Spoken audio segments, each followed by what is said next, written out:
Alright, got a 2014 GMC Sierra, and the customer's complaint was when they turned the vehicle hard to the left or to the right, they were getting a popping noise, which you could almost kind of feel it in the whole vehicle. They did lower ball joints, thinking that was a problem. They brought it here.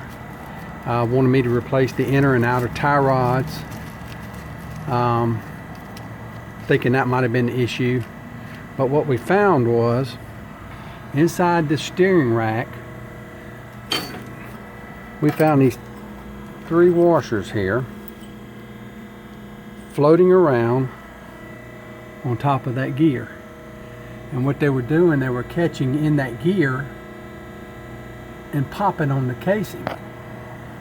And the washers are all distorted and messed up, but they're actually not washers. When you get new ones, this is what they look like. It's called a dampener, and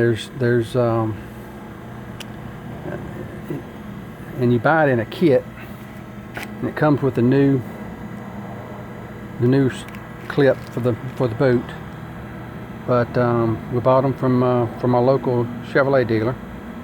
Bought 2 of them, one for each side, because both sides were just as bad. But they're very easy to install. Once you get the inner tie rod out, they just slide right in there, and that's what we're fixing to do, and put it all back together, and hopefully they'll have good luck with it. There's no oil leaking from the rack. There's no other damage that I can see on either side. But yeah, that's it.